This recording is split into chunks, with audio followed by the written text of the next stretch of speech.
हाँ, ये आप जानते रहिए कि इसकी जो लेंथ होती है चावल के पौधे की वो 1 से 1.5 मीटर तक हो सकती है। ये देखिए इसका नोड रीजन है। मोनोकाट के पौधों में आपने पढ़ा है सेकेंड ईयर में नोड और इंटर नोड पाए जाते हैं। तो इस पोर्शन को, ये जो पोर्शन दिख रहा है जहाँ से पत्तियां निकली हुई हैं, इसको नोड बोलते हैं। और दो नोड के बीच में जो पोर्शन होता है उसको इंटर नोड बोलते हैं। ये देखिए नोड है, ये पोजीशन क्या है, नोड है। और दो नोड के बीच में जो जगह है उसको क्या कहेंगे, इंटर नोड।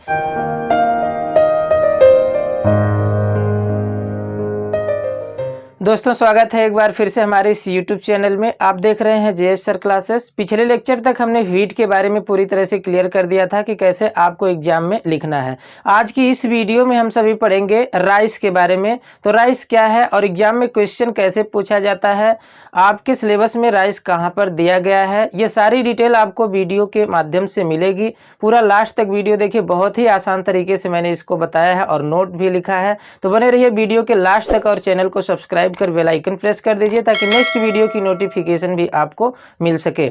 दोस्तों सबसे पहले ये बात आती है कि ये टॉपिक आपके सिलेबस में कहाँ पर दिया गया है। तो ये topic BSc third year botany के फर्स्ट पेपर में दिया गया है। ये जो मैं बता रहा हूँ ये यूपी स्टेट यूनिवर्सिटी का जो यूनिफाइड सिलेबस है उसके अनुसार। अगर आप किसी दूसरे स्टेट की यूनिवर्सिटी से हैं तो एक बार अपने सिलेबस से जरूर मिला लीजिए। अगर आपके सिलेबस में दिया गया है तो बिल्कुल आसान तरीके से मैं बताऊंगा, वीडियो एक बार पूरा जरूर देखिए।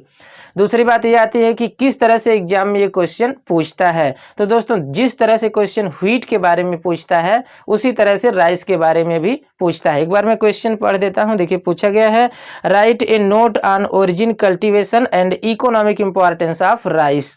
यानी कि राइस की ओरिजिन कैसे हुई, कहाँ पर, और इसका कल्टीवेशन कैसे किया जाता है और इसका यूज यानी कि इकोनॉमिक इंपॉर्टेंस क्या है। इसके अलावा भी कई डिटेल मैं आपको इस वीडियो में दूंगा। इसके बाद फिर बात आती है कि आपको एग्जाम में इसे हेडिंग अरेंज करके लिखना कैसे है और फिगर कैसे ड्रा कर देना है। तो दोस्तों जैसे ही क्वेश्चन ये आएगा एग्जाम में, आपको सबसे पहले हेडिंग डालना रहेगा राइस। तो राइस हेडिंग डालने के बाद आप उसके नीचे सबसे पहले आप इसके बारे में कुछ जनरल इंफॉर्मेशन दे देंगे जो कि कॉमन है। आप जितने भी प्लांट पढ़ेंगे सभी प्लांट के बारे में आपको ये इंफॉर्मेशन देना पड़ेगा। तो दोस्तों एग्जाम में जब क्वेश्चन पूछेगा राइस के बारे में तो आपको सबसे पहले हेडिंग डाल देना होगा राइस। तो आप ऊपर लिख देंगे राइस, यानी कि ये सीरियल प्लांट है। राइस मीन्स होता है चावल। सबसे पहले आपको इसकी जनरल इंफॉर्मेशन में ये बता देना है इसका बोटेनिकल नेम। तो देखिए राइस का बोटेनिकल नेम क्या है, ओराइजा सैटिवा या ओराइजा सटाइवा इसका बोटेनिकल नेम है। इसके बाद फिर आपको लिखना रहेगा फैमिली। तो ये जो राइस है यानी कि ओराइजा सैटिवा ये ग्रेमिनी फैमिली का कैंडिडेट है। इसको पोएसी भी कहा जाता है, जैसा कि आपने देखा था पीछे गेहूं वाली फैमिली में। तो गेहूं और ये जो चावल है ये दोनों एक ही फैमिली के कैंडिडेट हैं, यानी कि ओराइजा सैटिवा और ट्रिटिकम एस्टिबम ये दोनों एक ही फैमिली से बिलोंग करते हैं जिसका नाम है ग्रेमिनी या फिर इसको पोएसी भी कहते हैं। ये मोनोकाट की फैमिली है और दोनों प्लांट धान यानी कि चावल और गेहूं दोनों मोनोकाट के पौधे हैं। इसके बाद फिर आपको लिखना रहेगा ईडिबल पार्ट, यानी कि इसका खाने योग्य भाग कौन सा है। तो ये है एंडोस्पर्म। जैसा कि गेहूं में भी आपने देखा था एंडोस्पर्म खाया जाता है और चावल में भी एंडोस्पर्म खाया जाता है, यानी जो चावल होता है वह एंडोस्पर्म ही होता है।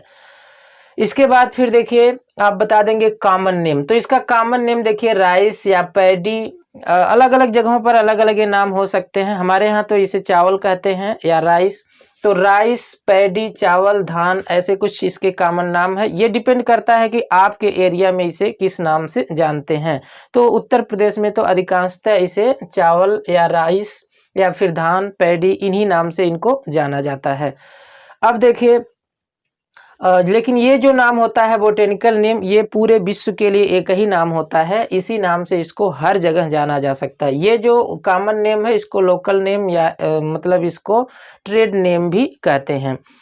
जब आप इसके बारे में जनरल इंफॉर्मेशन दे देंगे, botanical name Oryza sativa, family Gramineae या पोएसी, एडिबल पार्ट इसका एंडोस्पर्म है, कॉमन नेम इसका राइस, पैडी, चावल या धान है।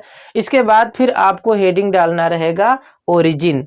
ये महत्वपूर्ण है, आपको ओरिजिन के बारे में जरूर बताना होगा कि इसकी ओरिजिन कहाँ पर हुई, यानी कहाँ पर इसका कल्टीवेशन या इसकी खेती कहाँ पर शुरू हुई। तो दोस्तों बहुत ही आसान मैंने लिखा है, देखिए क्या आपको एग्जाम में लिख देना है।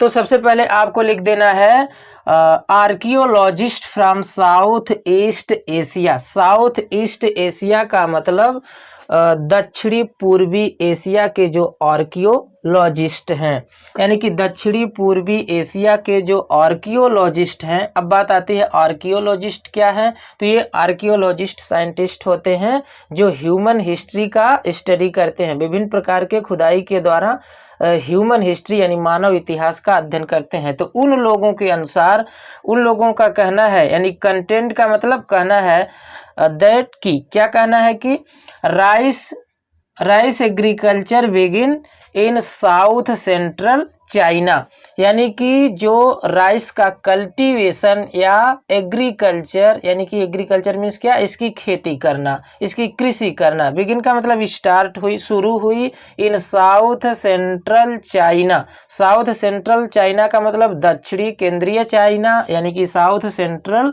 China along the Yangtze river. ये यांजी एक प्रकार की एक मतलब नदी है, आप सुने होंगे।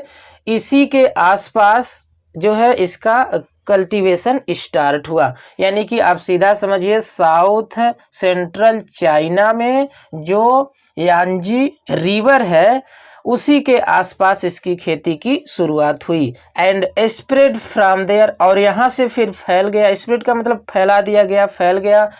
देयर साउथवर्ड, मतलब इसको फिर दक्षिण की तरफ, साउथवर्ड का मतलब दक्षिण की तरफ, and to north east towards Korea, और इसके बाद फिर नॉर्थ ईस्ट यानी कि उत्तरी पूर्वी क्षेत्र में फैला दिया गया। किधर की तरफ, कोरिया एंड जापान, कोरिया और जापान की तरफ भी इसको फैला दिया गया। यानी आप सीधा समझिए कि इसका जो खेती करना शुरू हुआ, इसका जो कल्टीवेशन या एग्रीकल्चर शुरू हुआ, ये सेंट्रल चाइना, यानी कि आप इसे कह सकते हैं south central China along the Yangtze river. इतना ही आपको याद रखना है। और फिर यहाँ से कहाँ पर फैला दिया गया ये भी आपको थोड़ा सा ध्यान देना है। तो आप लिख देंगे and spread from there southward, यहाँ से फिर दक्षिण की तरफ, एंड नॉर्थ ईस्ट यानी कि उत्तरी पूर्वी क्षेत्र में, किधर, टूवर्ड्स का मतलब की तरफ, किधर की तरफ, कोरिया एंड जापान की तरफ। फिर आपको लिख देना है according to archaeologist in India, यानी कि जो भारतीय आर्कियोलॉजिस्ट हैं उनके अनुसार राइस कल्टीवेशन बिगिन, यानी कि राइस का कल्टीवेशन शुरू हुआ in the Ganga river valley, यानी गंगा नदी के घाटियों पर राइस का कल्टीवेशन शुरू हुआ। तो आप दो तरह से बता देंगे, according to archaeologist from south east Asia और फिर according to archaeologist in India. तो साउथ ईस्ट एशिया के जो आर्कियोलॉजिस्ट हैं उसके अनुसार आपको बता देना है कि राइस की उत्पत्ति यानी राइस का कल्टीवेशन साउथ सेंट्रल चाइना में शुरू हुआ एलोंग द यांजी रिवर, और इंडियन जो आर्कियोलॉजिस्ट हैं उनके अनुसार मतलब ये चावल की खेती कहाँ पर शुरू हुई, गंगा रिवर वैली यानी गंगा नदी के घाटियों पर। तो दोस्तों इतनी बात आपको लिख देना है ओरिजिन में। अब इसके बाद फिर बात आती है सोर्स एंड डिस्ट्रीब्यूशन, यानी जो राइस है, चावल है, इसका सोर्स एंड डिस्ट्रीब्यूशन क्या है, यानी कौन कौन से देश हैं जहां पर इसको बहुत ज़्यादा उगाया जाता है, और अपने देश यानी भारत में कौन सा प्रदेश है जहां पर इसकी खेती ज़्यादा की जाती है।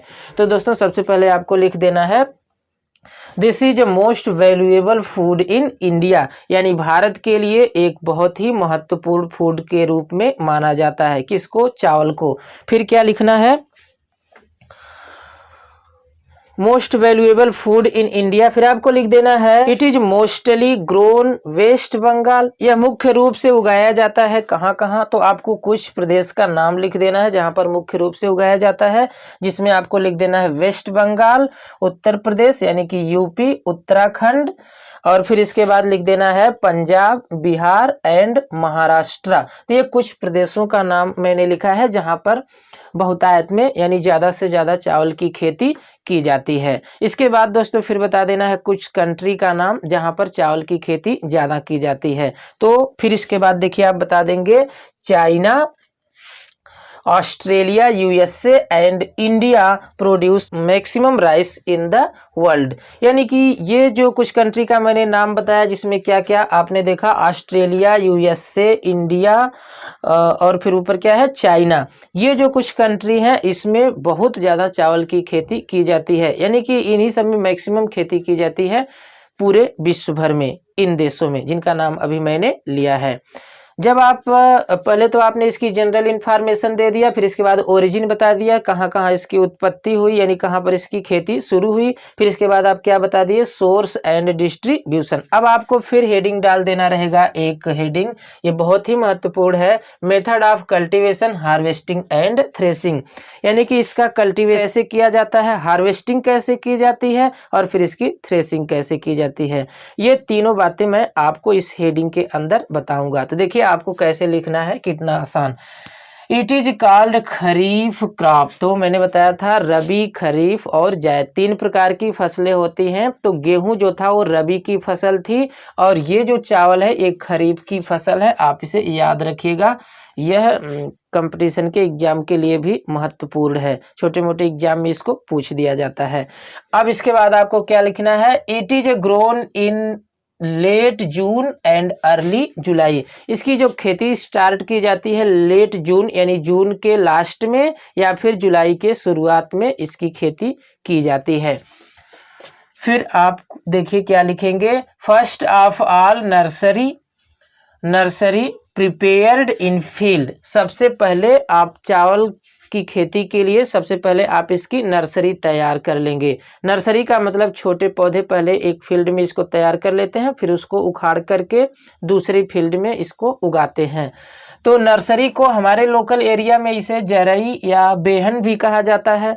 हो सकता है आपके क्षेत्र में इसे कुछ और नाम दिया जा सकता है, यानी कि जो नर्सरी उगाई जाती है यही आप समझिए, या फिर अगर समझ रहे हो तो जरई या फिर बेहन भी इसे कहा जाता है। फिर इसके बाद नर्सरी को क्या करेंगे, देखिए नर्सरी प्रिपेयर्ड इन 21 डेज। यानी जो इसकी नर्सरी, धान को जब इसको बो दिया जाता है नर्सरी के लिए, छोटे पौधे को तैयार करने के लिए, तो 21 दिन में ये पौधे तैयार हो जाते हैं और 21 दिन बाद आप इसे उखाड़ करके रोप सकते हैं, रोपाई की जाती है। तो जब तैयार हो गया 21 दिन बाद, तो फिर अब देखिए क्या करना है, दीज बेहन यानी वही जो नर्सरी है उसी को बेहन कहा जा रहा है। तो दीज बेहन propagated in bunch of 3 to 4 plant. ये जो बेहन तैयार की गई है यानी जो जरई बेहन या फिर इसके अलावा आप नर्सरी कह सकते हैं, ये जो तैयार किया गया है इसको प्रोपागेटेड का मतलब इसको दोबारा रोपते कैसे हैं, तो इसे आप 3 या 4 बंच मीन्स पुंज या पूजा जिसे कहते हैं, तो एक साथ में 3 या 4 पौधों को इसे लगाते हैं। इसी को कहा गया है प्रोपागेटेड इन द बंच, यानी पुंज में, पूजे में 3 to 4 प्लांट, यानी कि एक पूजे में, एक पुंज में आपको 3 या 4 पौधे लेना है। अब देखिए when they propagated in the field the maximum water necessary।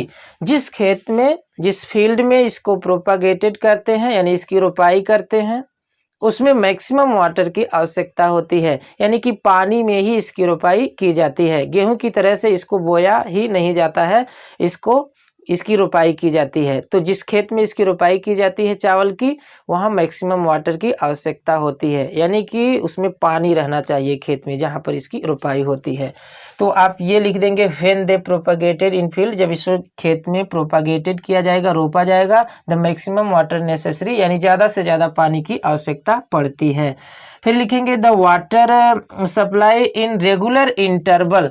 और देखिए रोपते समय ही पानी की आवश्यकता नहीं होती है, बल्कि रेगुलर इंटरवल पर जब जब इसको पानी की आवश्यकता आपको पता चले कि पानी की आवश्यकता है, तब इसे पानी देना चाहिए, यानी कि रेगुलर इंटरवल पर इसकी सिंचाई करते रहना चाहिए। तो इसी बात को यहाँ पर लिखा गया है व्हेन दे प्रोपागेटेड, जब इसको फील्ड में प्रोपागेटेड किया जाता है तो मैक्सिमम वाटर नेसेसरी, ज़्यादा से ज़्यादा पानी की आवश्यकता होती है। इसके बाद the water supply in regular interval, regular interval पर मतलब कि एक रेगुलर समयांतराल पर इसको पानी देते रहना चाहिए। After maturation grain become brown to yellow. जब इसका मेचूरेशन हो जाता है तो पहचान करने के लिए बताया गया है कैसे इसकी पहचान होगी। तो जब ये मेच्योर हो जाता है यानी कि चावल पक जाते हैं तो इसकी जो इसके ग्रेन होते हैं दाने वो ब्राउन टू येलो यानी कि भूरे पीले रंग के हो जाते हैं, हल्के पीले या ब्राउन कलर के हो जाते हैं। अब आपको देखिए क्या लिखना है, they cut close to the ground surface with the help of sickle. इसे जो है ग्राउंड सरफेस के क्लोज से यानी कि जमीन के पास से ही इसको कट कर दिया जाता है with the help of sickle यानी कि हंसिए की सहायता से। हंसिए की सहायता से इसको काट लिया जाता है। ऐसा भी है हंसिए की सहायता से नहीं, मशीनें भी आ रही हैं, चल रही हैं, इसकी सहायता से भी चावल की हार्वेस्टिंग की जाती है। अब देखिए फिर आपको लिख देना है, extraction takes place by hand और स्टिक और थ्रेसिंग मशीन। एक्सट्रैक्शन का मतलब जो है इसके दाने को उसके पुआल से निकालना यानी कि इसकी पिटाई करना या चावल को या मतलब धान को अलग कर देना इसके पौधे से। तो ये 3 तरह से किया जाता है। आप इसे हैंड से, हाथ से भी पिटाई कर सकते हैं, पिटाई होती है, आप देखे होंगे, जानते होंगे। तो हैंड से, इसके बाद फिर स्टिक का मतलब इसको डंडे से भी पीट दिया जा सकता है तो भी चावल अलग, धान अलग हो जाएंगे। या फिर इसके अलावा थ्रेसर मशीन से भी धान की दवाई होती है, गेहूं की तरह से धान की भी दवाई होती है तो इसको थ्रेसिंग मशीन से भी इसकी दवाई कर दिया जाता है। इसके बाद फिर है, after threshing it kept in the sun for some time. जब इसकी थ्रेसिंग कर ली जाती है यानी कि धान को जब पुआल से अलग कर लिया जाता है तो इसको कुछ समय के लिए सन में यानी कि धूप में रख दिया जाता है सूखने के लिए, क्योंकि अगर बिना सूखे ही अगर चावल आप मतलब धान को रख देंगे तो वो खराब हो सकता है, इसलिए सूखने के लिए इसको कुछ समय के लिए धूप में रख दिया जाता है। तो यही यहाँ पर लिखा गया है, आफ्टर थ्रेसिंग यानी थ्रेसिंग करने के बाद इट केप्ट इन द सन, इसको धूप में रख देते हैं, फॉर सम टाइम यानी कुछ समय के लिए। After dry straw remove from the seed, जब यह ड्राई यानी कि सूख जाता है तो इसके भूसी को यानी कि ऊपर जो मतलब चावल के ऊपर भूसी होती है तो इसको क्या करते हैं, इसको रिमूव कर देते हैं फ्रॉम द सीड यानी कि सीड का मतलब चावल से फिर ऊपर की भूसी को आप निकाल देते हैं बाय द राइस मिल। किससे निकालते हैं, राइस मिल से, यानी कि धान को मतलब धान की हस्क को, उसकी भूसी को निकालने के लिए राइस मिल है। पहले ऐसा होता था कि ये राइस मिल अस्थायी हुआ करती थी तो वहीं पर ले जाकर के सब इसके भूसी को मतलब निकलवाते थे। अभी क्या है कि अब राइस मिल ऐसी चल रही है कि मतलब वो गांव-गांव या घर-घर जाकर के इसकी मतलब इसको साफ कर देते हैं यानी कि इसकी हस्क को निकाल देते हैं। तो दोस्तों इतनी बात आपको लिखना है, method of cultivation, harvesting and threshing, ये तीनों बात मैंने इसमें एक ही साथ बताया है। अभी एक महत्वपूर्ण हेडिंग बची हुई है जो कि एग्जाम में कह करके पूछा गया है, इसका यूजेज या इकोनॉमिक इम्पोर्टेंस। तो दोस्तों अभी हम इसको मिटा करके तब उसको लिख करके फिर बता रहे हैं, तब तक आप इसका स्क्रीनशॉट करिए। फिर इसी वीडियो में हम मिलते हैं इसके यूज के साथ, और इसके अलावा इसकी मॉर्फोलॉजी भी हम बताएंगे कि चावल के प्लांट कैसे होते हैं, कौन कौन से इसमें पार्ट पाए जाते हैं। तो स्क्रीनशॉट करिए, फिर अभी हम मिल रहे हैं।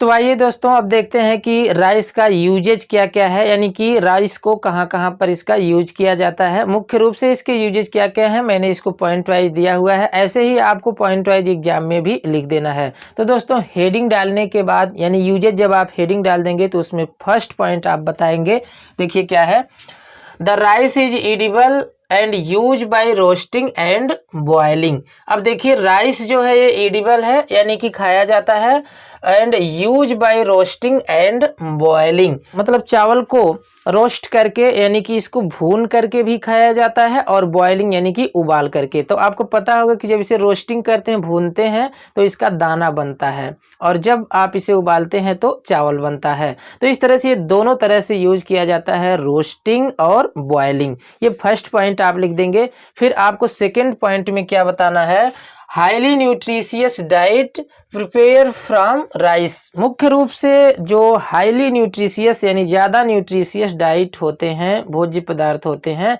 ये चावल से ही बनाए जाते हैं। यानी कि ये कहिए कि चावल से बहुत सारे न्यूट्रिशियस यानी कि ज़्यादा पोषक डाइट बनाए जाते हैं। फिर इसके बाद थर्ड पॉइंट लिख देंगे, it is used in making idli, dosa and many sweet substance. इसका इडली भी बनता है, इडली आप खाए होंगे, जानते होंगे। इसके बाद फिर डोसा भी बनता है एंड मेनी स्वीट सब्सटेंस यानी कि विभिन्न प्रकार की मिठाइयाँ भी इससे बनाई जाती हैं चावल से, चावल के आटे से। फिर इसके बाद आपको नेक्स्ट पॉइंट में क्या लिखना है, inferior quality of rice use in the poultry farm. यानी कि जो इन्फीरियर क्वालिटी का राइस होता है, इन्फीरियर क्वालिटी का मतलब कम क्वालिटी का राइस, मतलब जो राइस होता है उसमें कई क्वालिटी आती है, कुछ खराब क्वालिटी जो होती हैं उसकी बात की जा रही है। तो उसको कहाँ पर यूज किया जाता है, पोल्ट्री फार्म में, यानी कि मुर्गा पालन में या मुर्गी पालन में इसका यूज किया जाता है। उनको खिलाने के लिए चारे के रूप में जो खराब क्वालिटी के चावल होते हैं उनको पोल्ट्री फार्म में भी यूज कर लिया जाता है, यानी खराब क्वालिटी का चावल भी फेंका नहीं जाता है। फिर देखिए क्या है, rice is also use for preparing alcoholic beverages. यानी जो राइस होता है कुछ एल्कोहलिक बेवरेज यानी पेय पदार्थ बनाए जाते हैं, यानी सीधा सीधा कह लीजिए इसका एल्कोहल भी बनता है चावल का। तो सोचिए कितना उपयोगी है।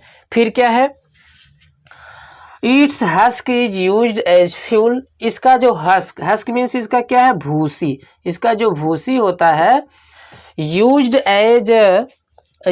एज फ्यूल यानी कि ईंधन के रूप में इसका यूज किया जाता है। भूसी को जलाया भी जाता है। बहुत पहले तो इसका चूल्हा भी बनाया जाता था भूसी का। अब तो गैस सिलेंडर की वजह से अब इसका तो प्रचलन नहीं है, लेकिन फिर भी अभी भी कई जगहों पर इसका यूज ईंधन के रूप में किया जाता है। जो चावल की भूसी होती है ऊपर की, उसकी बात की जा रही है। फिर and making in hard board, और इसका जो कुछ हार्ड बोर्ड बनाए जाते हैं वो भी भूसी से तैयार किए जाते हैं। फिर आपको लिख देना है, straw of paddy is usually used as cattle fodder. अब देखिए इसका जो स्ट्रा होता है, स्ट्रा का मतलब इसका जो पुआल होता है धान का, मतलब जब इसका ग्रेन निकाल लेते हैं तो पुआल बच जाता है, तो उस पुआल का कैटल के लिए फोडर के रूप में यूज किया जाता है। यानी जो हमारे घर पे चौपाया जानवर होते हैं जैसे गाय है, भैंस या बकरी है, तो इसके लिए हम जो है उनको खिलाने के लिए इसके पुआल का यूज करते हैं। तो ये भी देखिए एक यूज वाला पार्ट है, यानी कि पुआल भी यूज कर लिया जाता है। आखिरी आपको लिख देना है, it also used in making mats, यानी इसकी चटाई भी बनाई जाती है। रॉप्स का मतलब इसकी रस्सी भी बनाई जाती है। एंड बास्केट, कभी कभी इसका टेक्निक से जो घर पे हमारे गांव या क्षेत्र में जो पुराने लोग हैं इसका बास्केट भी बना देते हैं, और रस्सी भी बनाई जाती है और चटाई भी बनाई जाती है, ये तो आपको पता ही होगा। तो दोस्तों यूज में आपको इतनी सारी बातें लिख देना है।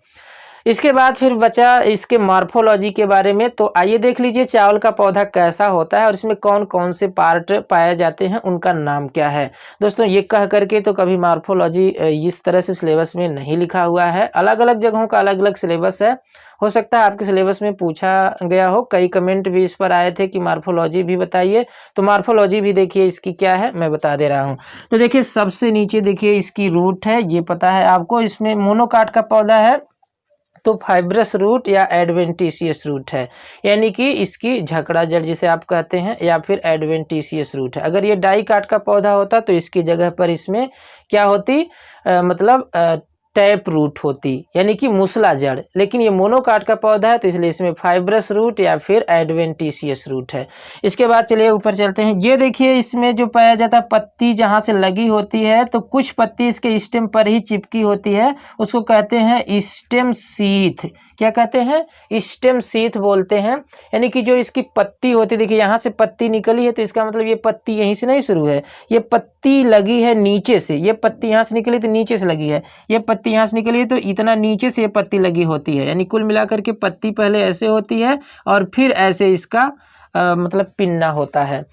तो ये वाला जो पार्ट होता है जो स्टेम पर चिपका रहता है उसको बोलते हैं स्टेम सीथ। क्या कहते हैं, स्टेम शीथ। और इसके बाद फिर देखिए, हाँ ये आप जानते रहिए कि इसकी जो लेंथ होती है चावल के पौधे की वो 1 से 1.5 मीटर तक हो सकती है। ये देखिए इसका नोड रीजन है। मोनोकाट के पौधों में आपने पढ़ा है सेकेंड ईयर में, नोड और इंटर नोड पाए जाते हैं। तो इस पोर्शन को, ये जो पोर्शन दिख रहा है जहाँ से पत्तियां निकली हुई हैं, इसको नोड बोलते हैं। और दो नोड के बीच में जो पोर्शन होता है उसको इंटर नोड बोलते हैं। ये देखिए नोड है, ये पोजीशन क्या है, नोड है। और दो नोड के बीच में जो जगह है उसको क्या कहेंगे, इंटर नोड। ये इसका इंटर नोड है। और फिर इसके बाद देखिए स्टेम कॉलर, इसका जहाँ से पत्तियां निकलती हैं स्टेम में इस तरह की स्ट्रक्चर पाई जाती है कॉलर की तरह से, तो इसको स्टेम कॉलर बोलते हैं। और ये इसकी लीफ है, आप इसको पहचान ही गए होंगे। और ये इसका स्टेम है। और इस जो ऊपर जहाँ से इसका मतलब इन्फ्लोरेसेंस निकलता है वहाँ पर एक जो लास्ट में लीफ निकलती है उसको बोलते हैं फ्लैग लीफ बोलते हैं। और ये इसका इन्फ्लोरेसेंस है, यानी कि इसी में जो है चावल बनते हैं, धान रहता है। फिर इसके बाद जब इसकी हस्क निकाल दी जाती है तो चावल निकल आता है। तो दोस्तों ये है चावल के पौधे की मॉर्फोलॉजी, यानी कौन कौन से मुख्य पार्ट होते हैं। ऊपर देखिए इसमें चावल लगे हुए हैं, यहाँ पर चावल लगते हैं। तो मेरी समझ से आपको पूरी तरह से ये क्लियर हो गया होगा कि चावल के बारे में एग्जाम में आपको कैसे लिख देना है। तो दोस्तों पूरा वीडियो देखने के लिए, प्रेम से लाइक व शेयर करने के लिए बहुत बहुत धन्यवाद। मिलते हैं फिर नेक्स्ट वीडियो में एक दूसरे सीरियल्स के साथ या दूसरे पौधों के साथ। तब तक के लिए बहुत बहुत धन्यवाद। Thank you very much.